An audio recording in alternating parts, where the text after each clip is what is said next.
अस्सलाम वालेकुम, सत श्री अकाल, नमस्कार। स्वागत है आप लोगों को यूएई के नंबर 1 हिंदी समाचार चैनल यूएई समाचार में। अगर आपने चैनल सब्सक्राइब नहीं किया है तो चैनल जरूर सब्सक्राइब करें, घंटी जरूर बजाएं जिससे आप तक पहुंचे यूएई के तमाम बड़े समाचार सबसे तेज और सबसे पहले। Abu Dhabi department of municipality और ट्रांसपोर्ट ने अनाउंस किया है कि अबू धाबी में कुछ बीचेस और पब्लिक पार्क में एंट्री करने के लिए आपका कोविड-19 नेगेटिव टेस्ट होना जरूरी है और ये सारी जानकारी आपको अपडेट करनी होगी अपने अल हुस्न ऐप पे। और तमाम प्रवेश करने वालों का थर्मल स्क्रीनिंग यानी कि तापमान चेक किया जाएगा और केवल 40% लोगों को ही एंटर करने दिया जाएगा इन जगहों पे। 3 जुलाई से ये खबर दी है ट्विटर के हवाले से अबू धाबी मीडिया ऑफिस ने। दुबई स्थित एमिरेट्स एयरलाइंस अब तक ग्राहकों को रिफंड कर चुकी है 1.9 बिलियन दिरहम, तकरीबन 6.5 लाख कस्टमर्स को पिछले 2 महीनों में। अभी भी तकरीबन 5 लाख रिक्वेस्ट को प्रोसेस करना बाकी है, ये जानकारी दी है एमिरेट्स के प्रवक्ता ने। और ये रिफंड भी आगामी 2 महीने में पूरा कर लिया जाएगा। हालांकि एमिरेट्स एयरलाइंस ने कहा है कि अब भी एक रिक्वेस्ट को प्रोसेस करने में तकरीबन 60 से 90 दिन का समय लगता है। हालांकि एमिरेट्स एयरलाइंस ने बहुत अलग अलग ऑप्शंस दिए हैं ग्राहकों को लुभाने के लिए। अगर आप जुलाई 31 से पहले टिकट खरीदते हैं और यात्रा करते हैं नवंबर 30 के पहले, तो आप फ्लेक्स और फ्लेक्स प्लस फेयर बुक कर सकते हैं, जिसके तहत आप यात्रा की तारीख कभी भी बदल सकते हैं और टिकट की वैलिडिटी 2 साल तक मान्य रहेगी टिकट खरीदने के बाद। इसके अलावा आप अपना हवाई यात्रा का सेक्टर भी किसी और शहर के लिए बदल सकते हैं। दुबई के युवराज और दुबई एग्जीक्यूटिव काउंसिल के चेयरमैन शेख हमदान बिन मोहम्मद बिन राशिद अल मखटूम ने कहा कि दुबई किसी भी परिस्थिति से निपटने के लिए तैयार है, क्योंकि दुबई की फाउंडेशन, दुबई की जो नींव है अर्थव्यवस्था की, वो बहुत ही सुदृढ़ और बहुत ही स्ट्रॉन्ग है। वक्तव्य दिया उन्होंने दुबई एग्जीक्यूटिव काउंसिल की मीटिंग के दौरान जो आज ऑर्गेनाइज की गई थी दुबई के सबसे अग्रणी और खाड़ी देशों में सबसे बड़े कृत्रिम तरीके से बनाए गए बंदरगाह के अंदर। इसका नाम है जेबल अली पोर्ट। हमदान ने सराहना भी करी डीपी वर्ल्ड सारे कार्यों के लिए जिसने बनाए जेबल अली पोर्ट को लगातार 24वें साल मिडिल ईस्ट का सबसे बड़ा और सबसे उन्नत पोर्ट। यहाँ तकरीबन 180 शिपिंग कंपनीज कनेक्ट करती है दुबई को 150 से भी ज्यादा दुनिया भर के, विश्व भर के बंदरगाह से। दुबई पुलिस ने दिन दहाड़े डकैती करने के आधे घंटे के अंदर पकड़ा सिक्योरिटी गार्ड को,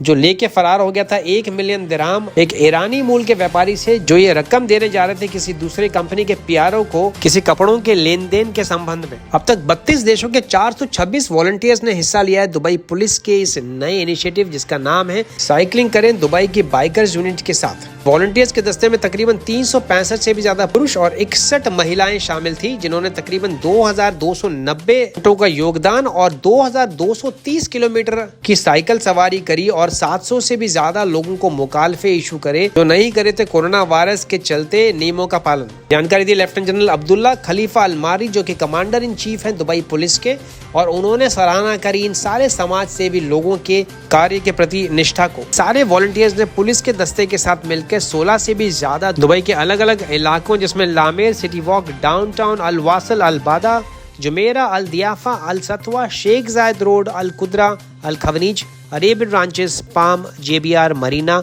ब्लू ओशन आइलैंड शामिल थे। दस्ते का मेन उद्देश्य था ये सुनिश्चित करना लॉकडाउन के चलते कि लोग अपने घरों से बाहर ना निकले बिना वजह के और बिना मास्क पहने। 24 घंटों में कोरोना के 800 से भी ज्यादा नए केसेस निकल के सामने आए, जिसको मिला के टोटल केसेस हो गए देश में 50,469।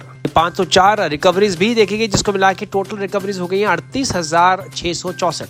एक नई मृत्यु भी दर्ज की गई, जिसको मिला के टोटल मृतकों की संख्या हो गई है 317। इन आंकड़ों के हिसाब से फिलहाल एक्टिव केसेस की अगर हम बात करें यूएई में, तो वो हैं 10,488 पे। जानकारी दी डॉक्टर सैफ अल दहेरी, जो कि प्रवक्ता है नेशनल इमरजेंसी क्राइसिस और डिजास्टर मैनेजमेंट अथॉरिटी के। इसके अलावा उन्होंने ये भी जानकारी दी कि कोविड-19 के टेस्टिंग सेंटर, जो कि Abu Dhabi health services company द्वारा संचालित हैं अबू धाबी एमिरेट के बाहर, वो वीकेंड्स पे भी चालू रहेंगे। के तहत 8 स्क्रीनिंग सेंटर 7 दिन खुले रहेंगे, सुबह 10 बजे से लेकर रात को 8 बजे तक। इसके तहत काफी बड़ी पैमाने पर रेजिडेंट्स और विजिटर्स जो कि अबू धाबी एंटर करना चाहते हैं, अपना कोविड-19 का टेस्ट करवा सके समय पर। वंदे भारत मिशन के तहत तकरीबन 1.25 लाख से भी ज्यादा अप्रवासी भारतीय पहुंच चुके हैं यूएई से भारत, जब से ये वंदे भारत स्पेशल फ्लाइट शुरू की गई है मई 7 तारीख से। ये जानकारी दी है अबू धाबी स्थित भारतीय दूतावास ने। ट्विटर के हवाले से भारतीय दूतावास ने यह भी भरोसा दिलाया कि जब तक सारे भारतीय भारत नहीं पहुंच जाते, ये वंदे भारत मिशन की फ्लाइट्स चालू रहेगी।